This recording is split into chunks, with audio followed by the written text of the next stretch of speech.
Hey bitches, welcome back to the second episode of Confessionals. Today's topic has to do with dating and why you suck at it. This topic, I didn't want to talk about dating this soon because everybody talks about dating, but it is a topic that's pretty much relatable to everybody.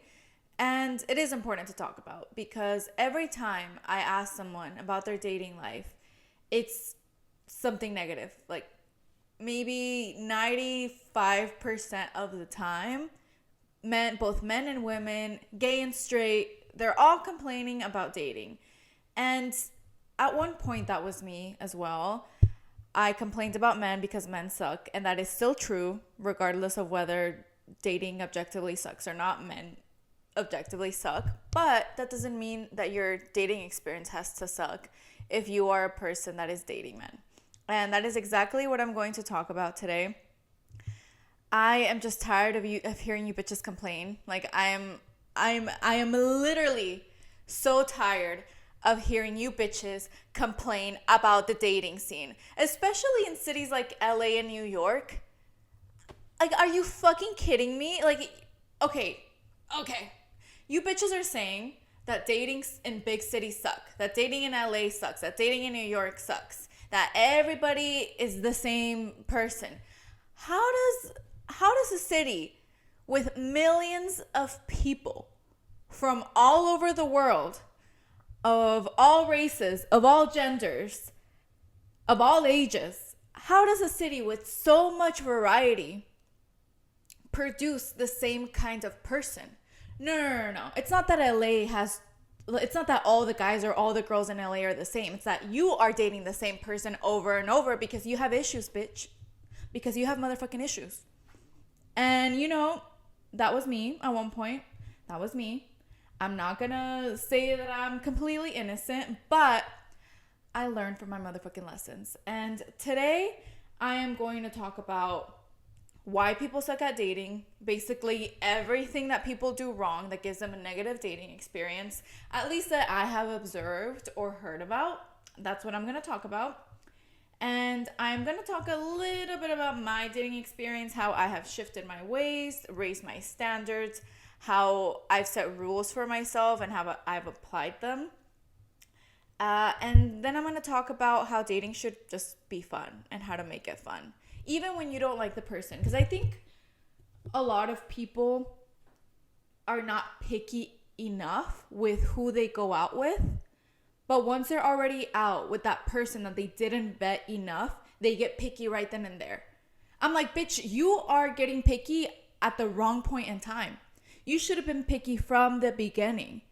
You are being picky with a man that you knew was ugly, had no motherfucking job, was lazy, wasn't texting you, and then the moment you're on that coffee or park date with him, then you're getting picky and then complaining. Bitch, come on, have some accountability.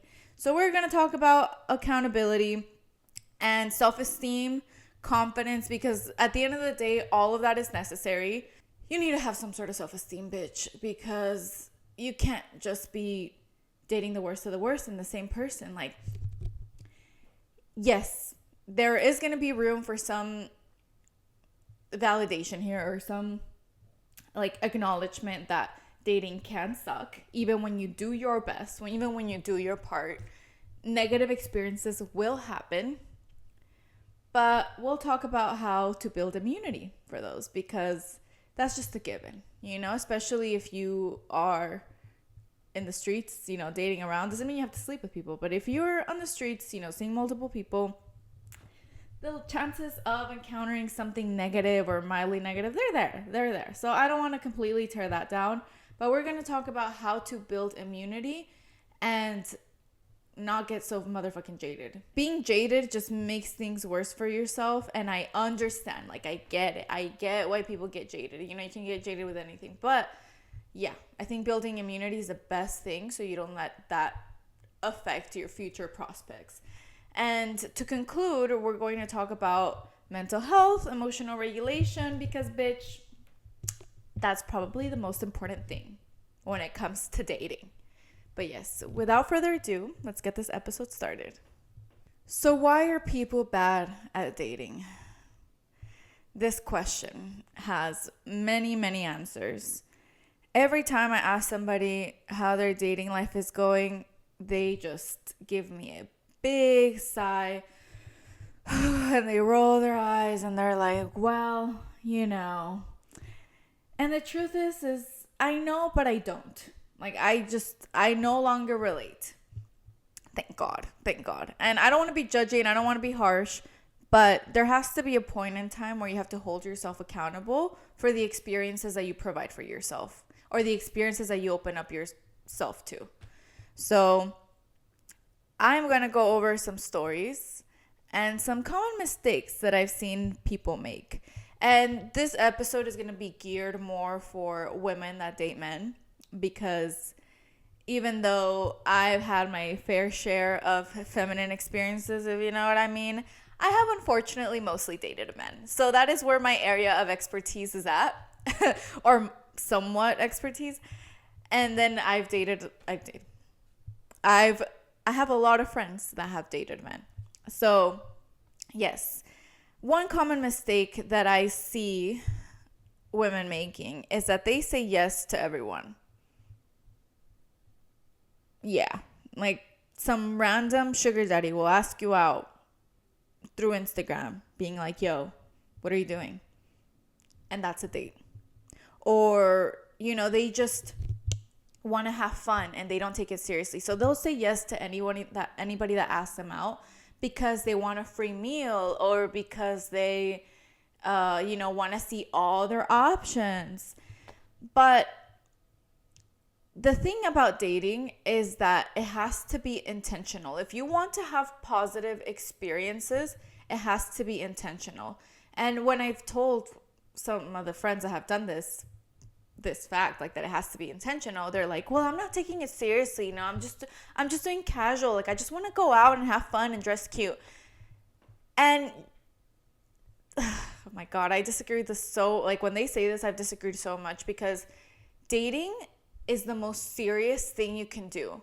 And just because you take it seriously doesn't mean that it has to be that you have to take every guy seriously. You have to take the dating itself seriously, because that is how you protect yourself. And just because you take it seriously doesn't mean it can't be casual if that's what you want it to be. Like, you can have casual flings, you can date casually, you can date loosely, but you still have to take it seriously, because at the end of the day, you are a woman living in a man's world. But yes, you do have to take it seriously, and you can't be saying yes to everyone. There has to be a very thorough date vetting process that you must do when you are choosing who to spend your time with, because at the end of the day, your time is worth so much more than some mediocre meal, even than some Michelin star meal. Like, are you fucking kidding me?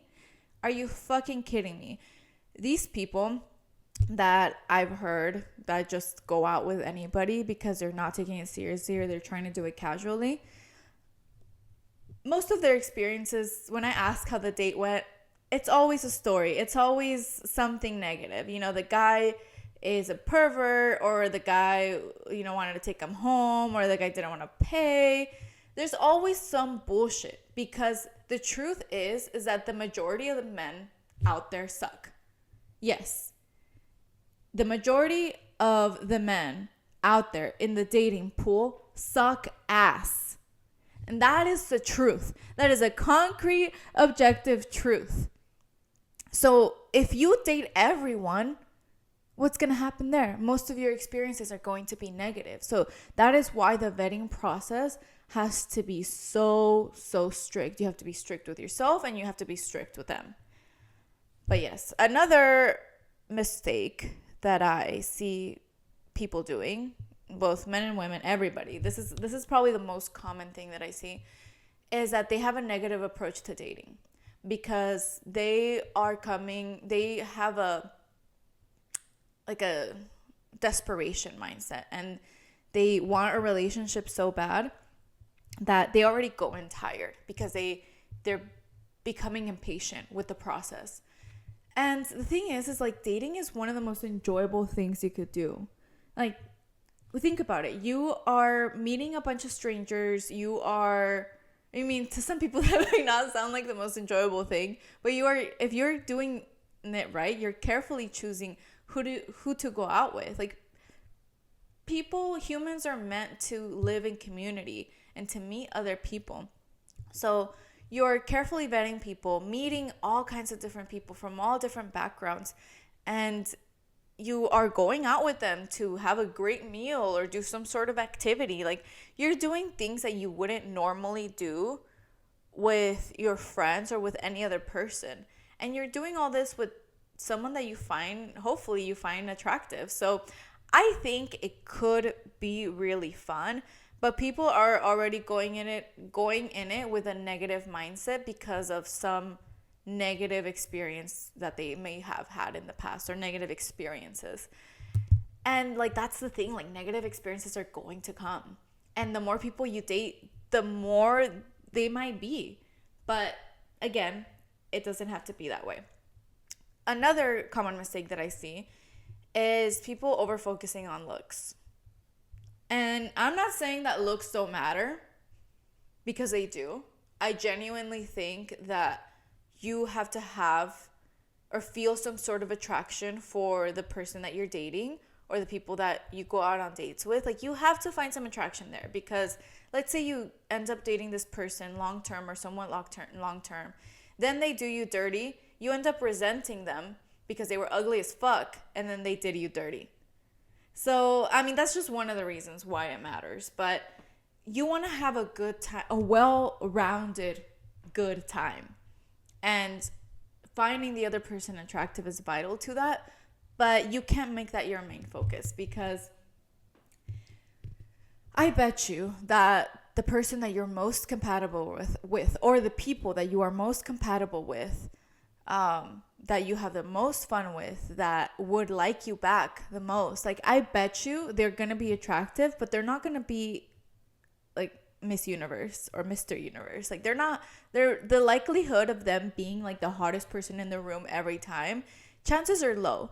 So, and this goes especially for women, because women that date men, because men are pretty lucky when it comes to this. There are so many beautiful women out there to choose from. And so y'all don't have this problem as much as women.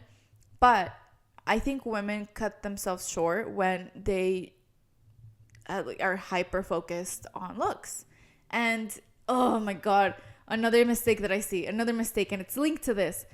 You bitches need to change your type. You bitches need to change your motherfucking type. Oh my God.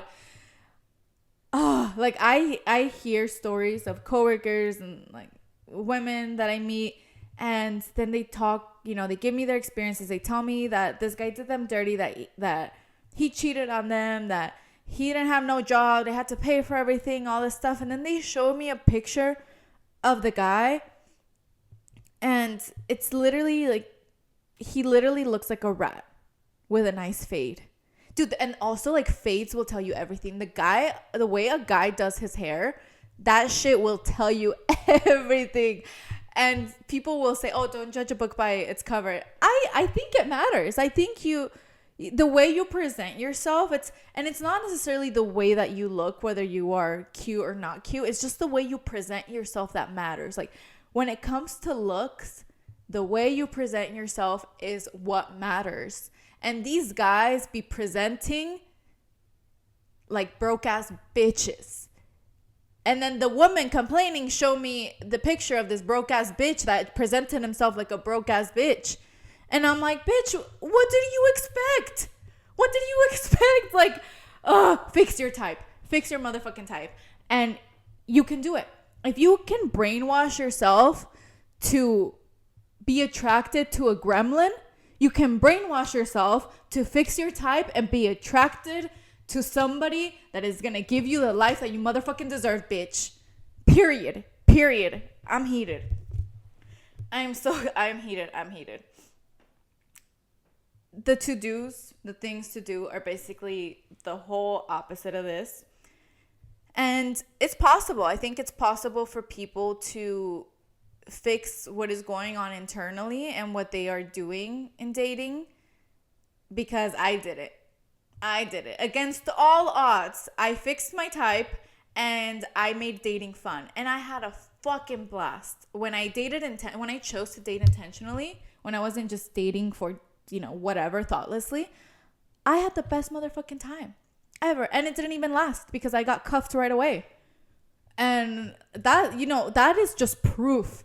That is just proof that if you are intentional with it, good things will happen. And I wasn't even looking to get cuffed. I was ready. That's why I started dating. I was ready to get cuffed, but I wasn't looking for it. I didn't feel like I needed it.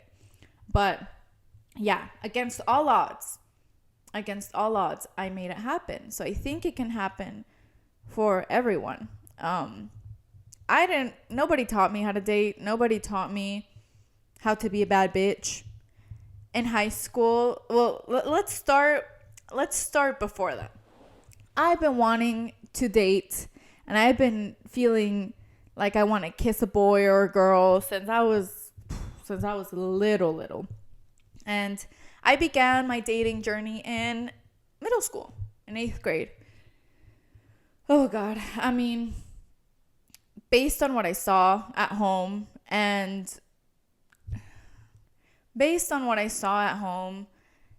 I did not have the best examples.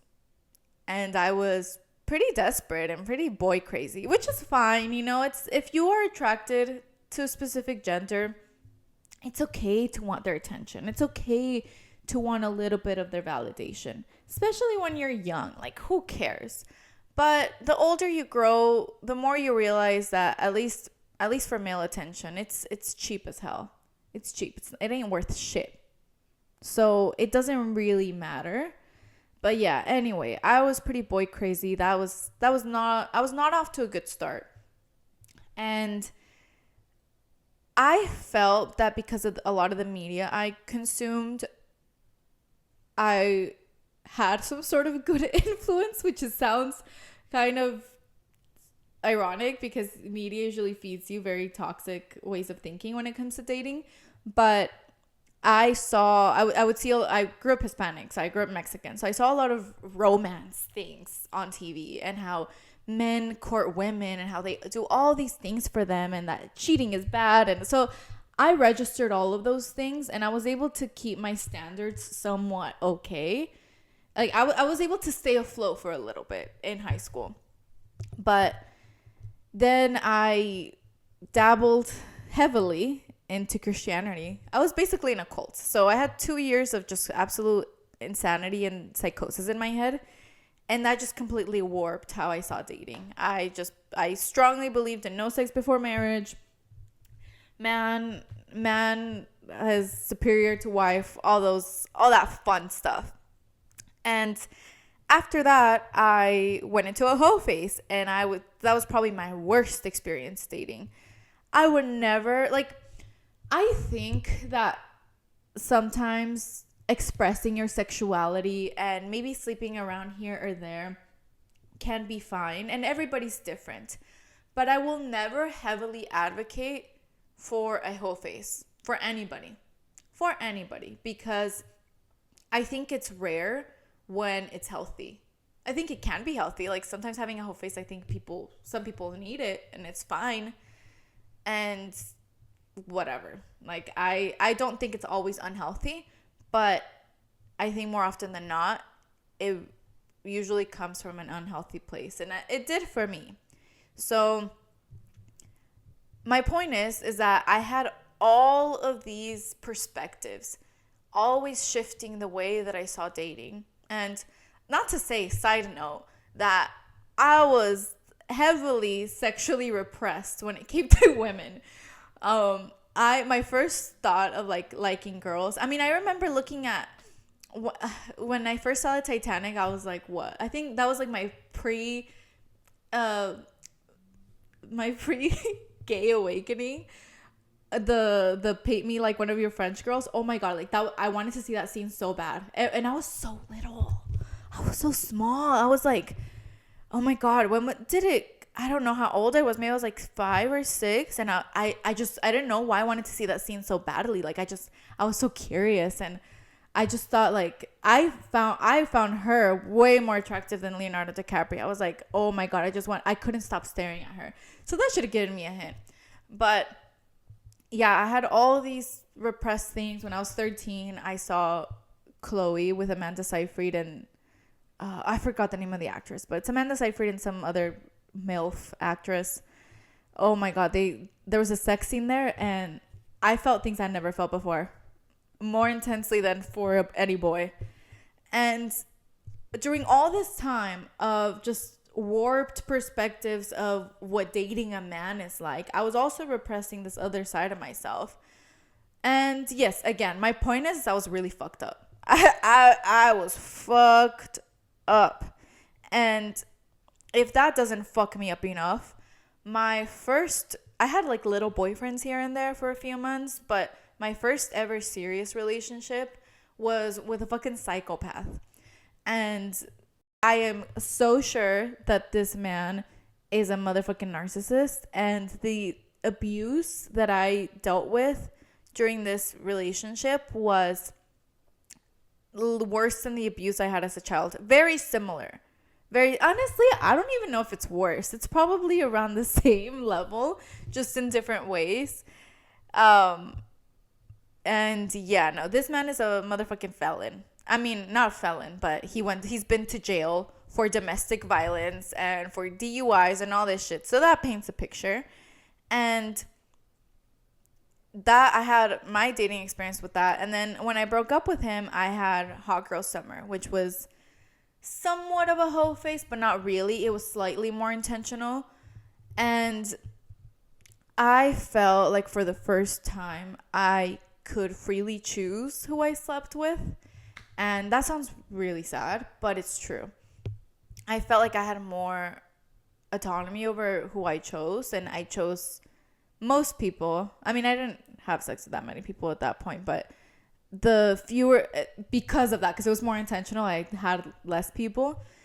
And most of them were like semi-intentional, but I learned that even though I was thinking about it more, I wasn't choosing well enough at all. Like, I'm gonna spill some tea about myself. I think it was 4 guys in that year, not including my ex. That one's a piece of shit. So it's 5 total, but not including my ex. 4 guys. And one of those it was 4 total. Was it 4 total? Yes, it was 4 total. It was my ex, 2, and then so it was 4 total, not 5. And out of 4 of those, only 1 I don't regret. And yeah, I mean, as a woman, you just have to take care of yourself so much. And that doesn't mean don't hoe out. Like, I'm not trying to restrict anybody or try and be super rigid and restrictive. But if you are able to find like more than 10 quality men that are all bangable and worthy of your body, bitch, by all means, go fuck all of them. But the chances of that, I mean, yeah. So I think it's important to be careful, not only because of the worth and value of your body, and you need to protect, your mind and all these like more spiritual things. It's actually more for your physical safety and for your mental health, because men are men and men are criminals. So you don't want to put yourself in any situation where a man may act out, and harm you, because that's more often than not, this is when sexual assault happens, is in these already intimate spaces. And so yes, for that reason, I wouldn't advocate a hoe phase, because at least not with men, just because it can be dangerous. And then that can truly mess up dating for you and other things. My whole point with this brief background of my dating history and me tainting my digital footprint, as I always do, is that I did not have the best examples growing up. I didn't have somebody guiding me and teaching me and telling me what kind of people I should date and what kind of people are worthy of my time and how to do all and how to manage this very, very difficult thing, which is dating and finding love. So everything that I say is just out of everything that I've learned is just out of sheer perseverance and things that I've learned along the way and things I wish people would have told me. And I often see so many people just blinded and so their judgment is so clouded by their negative experiences that they refuse to learn. And that applies to anything, right? They completely refuse to learn. But I made dating fun by doing the following things. And one of the things that I did that can be, it's simple to apply, but it takes a lot of discipline, is having high standards. And everybody says, have high standards, have high standards. Well, what does that mean? It means that you are strict with yourself and that you know exactly what you want, and you are going to give yourself these rules and give the people you date these rules, and whoever doesn't, and there's consequences for whoever doesn't follow them. Because if you don't follow your rules, if you don't follow your high standards, you're gonna get the short end of the stick, and the other person's gonna be like, woo, like I got a free pass to whatever, to her time, to her body, whatever. So I think it's really important to have high standards all throughout the dating process, whether it's with one person or with multiple people. For example, when I was dating, I made it a rule for me to not say yes to any come over dates, to any coffee dates, to any drink dates, like let's go get drinks. I straight up said no to that shit.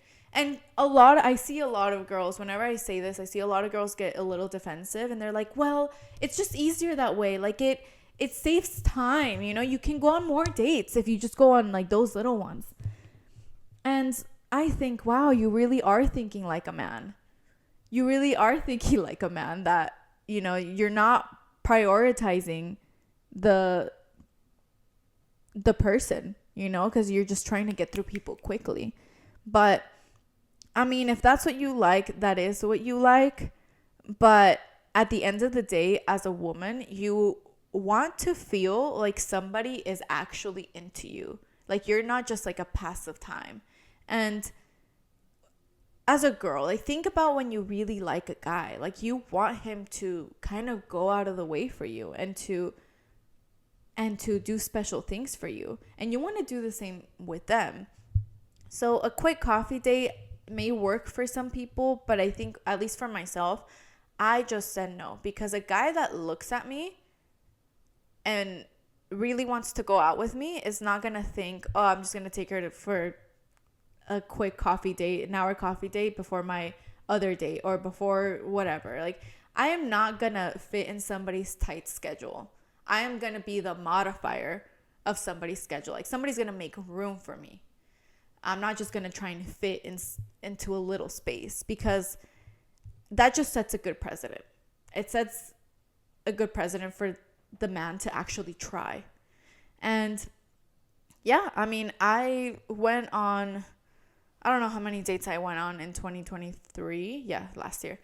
But I went on quite a few, and most of them were good. And honestly, most of the guys I went out with, once I was out with them, I already knew, like, oh, like, I'm not really into him like that. Or I trust my intuition to tell me, like, when I'm not that into someone. And a lot of these guys would really try. And I could tell that they would do the most, you know, like, they would really take care of me. But for some other reason, like, whether it was a part of their character or just their personality, or even, like, I didn't think they were cute enough, I just followed my intuition. I was like, oh, I'm not really that interested in them. But because they were already good guys to begin with, that were set on giving me a good experience, I had a great experience. I would have great dates, even when I wasn't into that guy that much. I would have great dates. I had so much fun. And yeah, and that was all thanks to my high standards. Also, for another high standard that I had is that if I was going to date men, that I wasn't going to date anybody that didn't have a set career and wasn't already successful. Because at my big age, that's what I'm looking for. And if I'm not attached to the idea of having kids, but if the person I'm with wants to have kids, they have to afford them. They have to afford kids. They have to afford to be a provider and to take me out on dates and to take care of me. So yeah, like that was one big thing that I had my high standards on.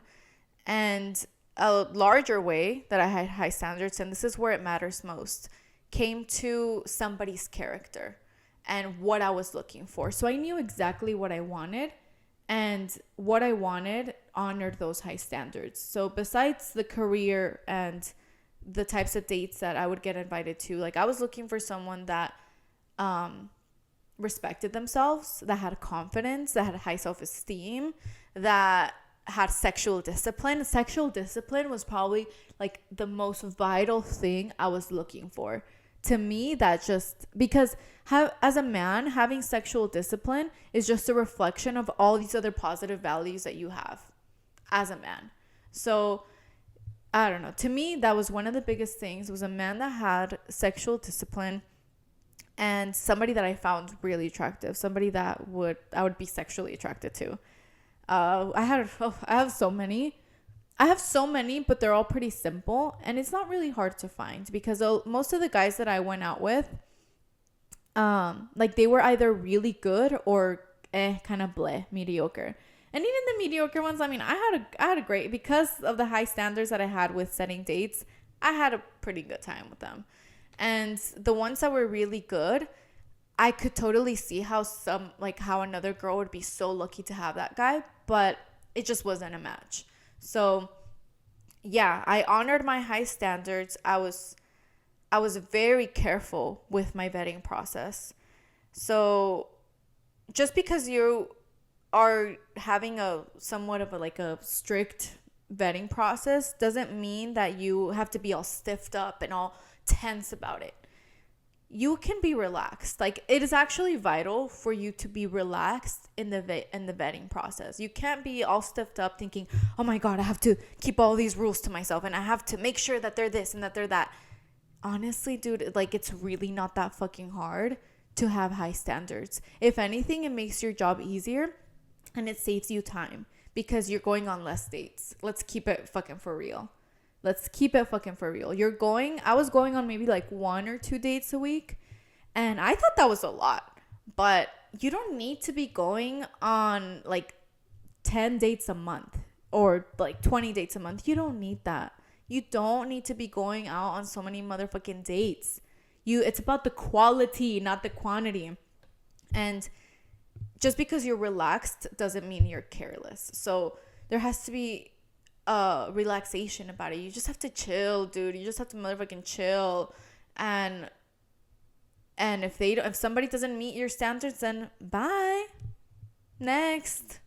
There's so many guys out there. And I was on Hinge. That was the only dating app I was on. And I understand when people say that dating apps suck, because they kind of do. And Hinge is probably one of the best ones, but it sucks a little bit because, at least for women, and I've had guy friends show me like their end of Hinge, and it kind of sucks for them too, from what I've seen. But like I said, you don't need to be going out on so many dates, and all it takes is just a few people to talk to on there, and a few people to go out and meet when you go out into the world. So you don't need that many. And not to get all woo woo, but when you're chill, when you are relaxed, when you are confident, you attract good things. Simple as that. And just make your life easier by relaxing. You don't necessarily have to feel good and super optimistic about dating. Just relax. Like, don't prioritize it that much. And one amazing thing that I think I did, to me, I live by this.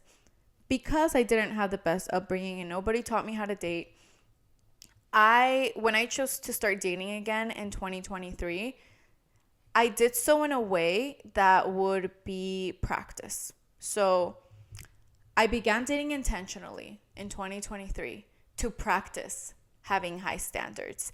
And I treated every date as practice. So not having the best standards in my past, I tried to do the opposite. So let's say I was talking to a guy, and this actually happened. So first guy I ever talked to on Hinge, he messaged me. I forgot what he messaged me, but he was really cute, so cute, and I got really excited. And I was like, okay, this is my chance to practice intentional dating and to practice my high standards. And he was messaging me. We talked for a little bit. He asked me out right away. Everything was going great. And we had a set date for, I think we were both going out of town. So we had to wait like 2 weeks or 3 weeks, something like that. So we had agreed to text each other once the date was approaching. And a few days into that were left into like the date that the date was supposed to be on, he wasn't texting me. And because I am a nervous attachment girly, I felt not good, and I felt pretty anxious. So I was over here having a mini nervous breakdown and just feeling like shit, feeling unattractive, whatever, like slightly, not to like an enormous extent because I've worked on myself, but I felt that itch of insecurity and of anxiousness. And this bitch texted me 15 minutes before the time the date was supposed to be. And he asked me out. He had dinner plans. Like, he told me he wanted to take me out for dinner. He said like, oh, like, are you still down for today? We can get wine. Bitch, despite my anxious feeling, despite my disappointment, because I was intentionally practicing my high standards, I told myself, block. No, I actually didn't even block him. I just said, I'm not going to reply to him. This person lost their chance a while ago. And thank God now I'm at the point, like, if I was single, if anybody were to ever do that to me, I wouldn't even stand for them not keeping in contact for me for those 2 weeks. Like, I wouldn't even stand for that shit. If you really want to see me, you're going to keep the communication line open. It's going to be there. So thank God. Thank God for therapy, and thank God for actually doing the work. So yes, take dating as an opportunity to practice your high standards. And even if it's not perfect the first time, it will get better. And don't give yourself any passes. Please don't get lenient with this. This is literally like what's the thing in the military called? Basic training. This is basic training for dating. And enough, you'll be a motherfucking veteran, bitch. This is basic training. So another thing that I used to practice is the door thing, the opening the door. So I wanted guys to at least open the door for me when I went in the car during dates. And because I live in America, most guys don't do that. Out of all the guys I went out with on dates, one guy did that without me telling him. One. And he is now in a happy relationship with a bad bitch, and God bless him, he deserves that. He absolutely deserves that. But yes, anyway, the door thing. I made it a goal for me to tell guys to open the door for me if they weren't doing it, and to be straight up from the beginning. So they would pick me up, and I opened my own door, right? And I wouldn't tell them right away. I would just kind of feel them out, have a little bit of a conversation, whatever. Get to, I would open the door again once we got to the dinner place, or the valet guy would open it for me. And, I'd have dinner, feel them out. And then once the dinner was over, or whatever activity we did was over, I would wait outside and I'd be like, hey, I noticed you didn't open the door for me when you picked me up. And they were like, oh, they're usually like, oh, really? Like, oh, I'm sorry. Like, you want me to do that? And I'm like, yeah, please. Could you open the door for me from now on? Dude, they all do it. And they're happy to do it. They're like, nobody looks upset that I asked them to open the door. Especially because be polite about it, bitch. Like, also don't be a bitch. Don't be a bitch. Just be polite about it, and most guys will do it. And it's such a good character building exercise because I felt like I could just say anything at that point, and I felt so secure, and it helped my confidence grow a lot. Because I just felt like I could verbalize anything that was on my mind, and I didn't have to be rude about it. And women don't realize that when you are with a man, you are the one in control. And that doesn't mean that you can't be soft or that you can't be feminine. But actually being soft and being feminine is what puts you in control, because that's what straight men want. You know, they want the companionship of a soft feminine woman. And that, like, what you think is your weakness is actually the way you have control in these dynamics. And that's not to say that you should be seeking out power, having more power in their relationship, because I personally don't believe in one person having significantly more power than the other. But I think it's a disadvantage when women don't realize the leverage that they have in these situations. And more often than not, they waste it. They waste all that. And yeah, I mean, like I said, I had a fucking great ass time for the most part. I had one kind of negative experience. Like, the date kind of went like in the middle. Like, it was just not, it wasn't the best, but it wasn't the worst date I've ever had. Like, I've had worse dates when my standards were low. So I had one pretty like shitty date during that time. And honestly, I should have just left. Like, I felt like I got drunk, so I kept the night going because I got fucking drunk. Because this is what I would do. Like, if I didn't really like the guy, I would just end up taking them to like a gay bar, like somewhere that I wanted to go. And it's more likely than not, it's like a gay bar or some really ratchet bar where I could just like get wasted and have fun. And because I'm a good sport, like, they usually have fun, you know, and they're with me, so they have fun even if I don't like them that much. So it was one of those times where I learned a lesson to where if the date is not going well, don't try and make it work. Lesson learned. I mean, I don't have to apply that anymore, but lesson learned. If the date's not going well, just cut it short. But yeah, I had pretty great experiences. And also, during this time, because I'm an anxious attachment girly, I was practicing my high standards. I learned how to change my heartbreak into turnoffs. And oh my God, I'm so proud. I'm so proud of myself. So the first guy I dated, 2023, super cute guy, super cute, career, gentleman. Oh yeah, this guy also opened the door for me without me asking. I had a great experience when it came to all the gentleman, basic, on paper things with him. And he was so much fun. But I noticed that this guy didn't have a backbone, and that he was a people pleaser, and that he was kind of manipulative.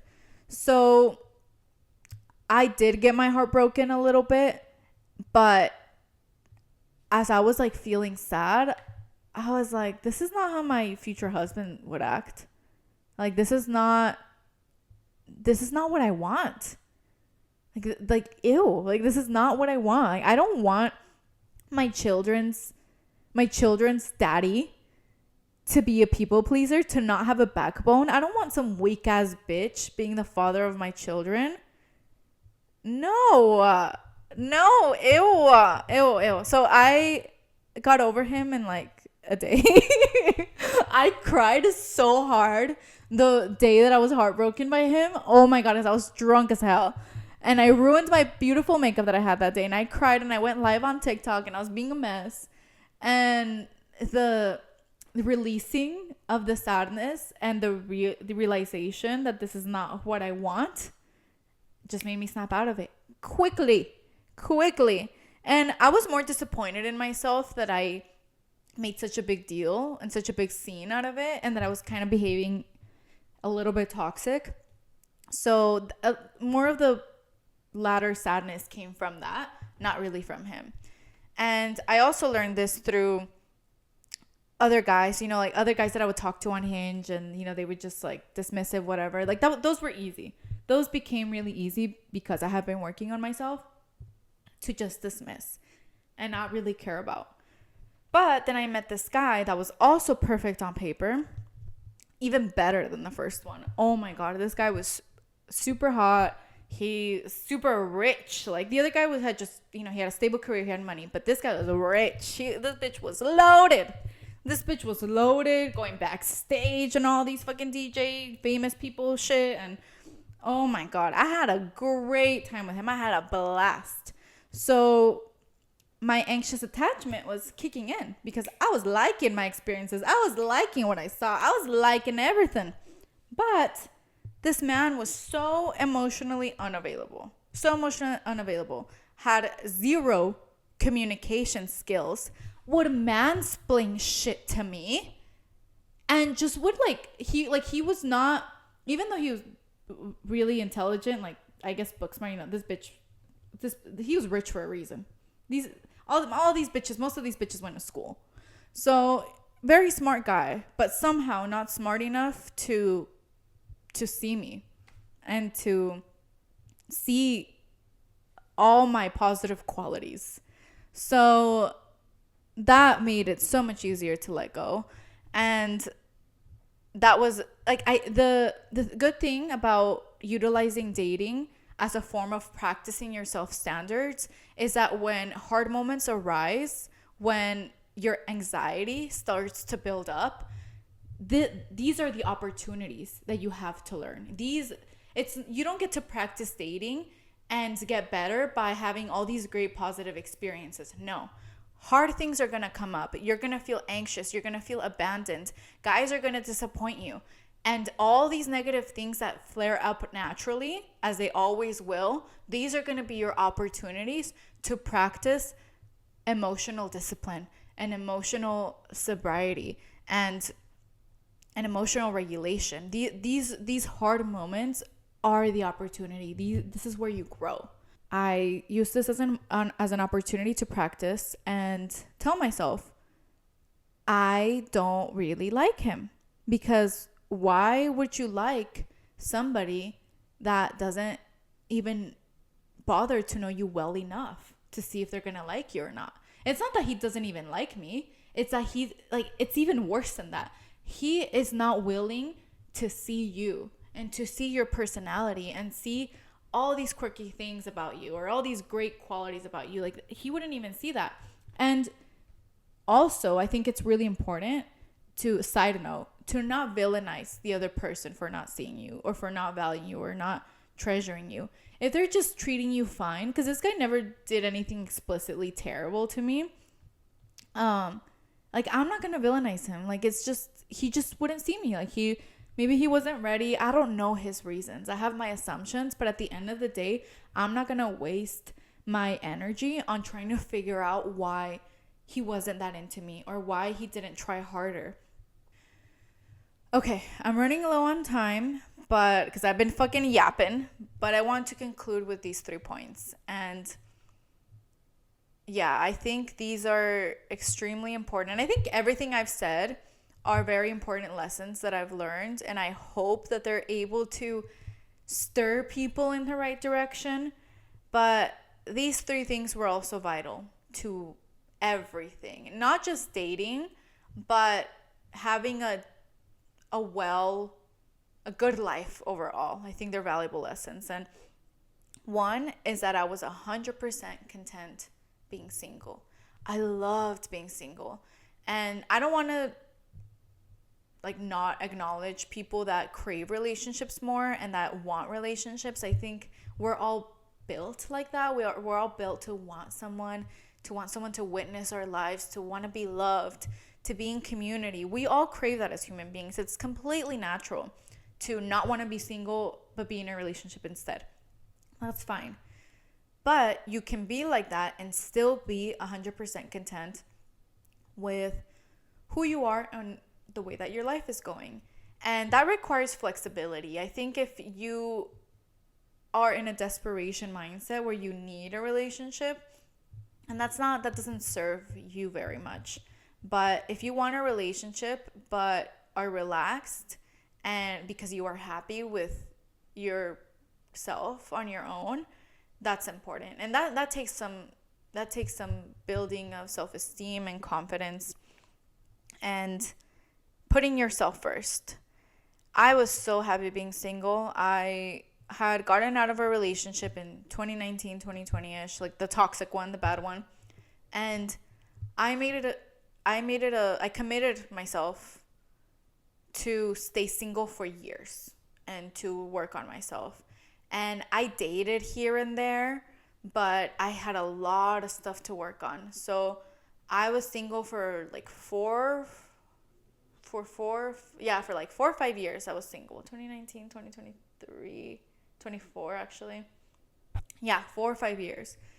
And during that time, I didn't want to date too much because I wasn't ready for a relationship. And it would have sucked to just be dating and then find a great person and then feel like I'm not ready. So I miss out on that and I fumble somebody. So I decided to be completely alone and work on myself, because this is my second point that I'm going to conclude on. Emotional regulation is vital to maintaining any kind of healthy relationship and long-lasting relationship, whether it's friendship or romantic. I didn't let myself get jaded by my past experiences. I didn't let myself get bitter. Even though I was somewhat bitter, I think there's room to process the negative feelings, but I didn't let that affect my future. And like I said, I spent all that time alone focusing on myself, on what I wanted, on healing, until I realized that if I wanted to heal that romantic relationship part of my wound, I had to get out there and heal it as it was happening, because my triggers were not being triggered because I wasn't dating. So I realized that later on, and I did it once I felt like I was ready for a relationship. And yeah, I went to therapy to try and fix like my insecurity, my confidence issues. I worked on that mostly on my own, my family traumas, all of that, because everything is connected to your life. So whatever upbringing you had or whatever traumas you had in school or with your family are going to flare up as an adult. So it's important for people to take accountability and to take responsibility for their lives and fix their issues, because I didn't want to find a great person and then me sabotage things because I'm still wounded inside. I wanted to give myself the opportunity to truly experience something that I knew existed, but I hadn't experienced before, which is true love. As cheesy as that may sound, I knew that it was out there, and I knew that it was going to take work. So I took the time and I did it. And this takes a lot of integrity and self-respect. Everything that I've talked about, you at least have to feel committed to working on having self-respect and having integrity. And it's hard. Building confidence, it's hard. I get it. But you have to start somewhere. And you just have to commit to it.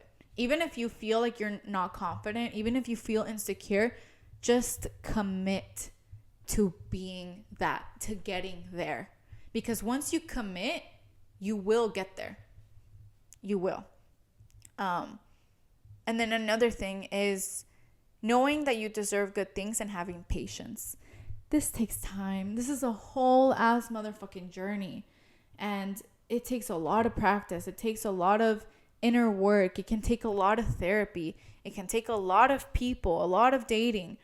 But you have to stay patient and you have to motherfucking chill, because if you are intentional with it, then it's that journey is going to be enjoyable.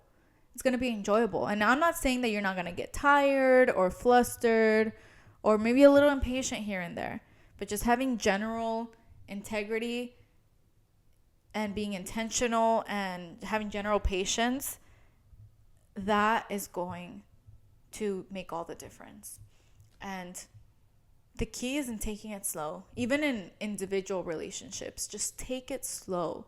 There is no need to rush for anything.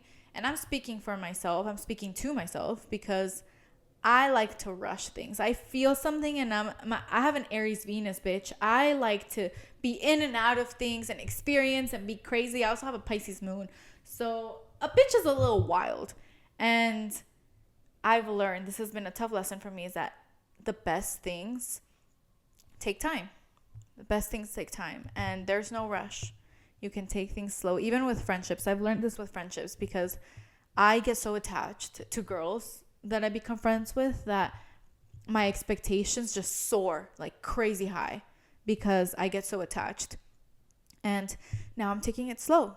I've analyzed like my friendship with my best friend, who has been my best friend for like 14 years, since we were 15. And we weren't best friends this like all these 15 years of our friendships. We weren't always best friends. We had like a fallout here, like a mini fallout. We didn't start out as best friends. In order for us to get to that best friend level, that took years. That took time. That took getting to know each other. And it's going to be the same for any other friendship or for a romantic relationship. It takes time. It takes motherfucking time, bitch.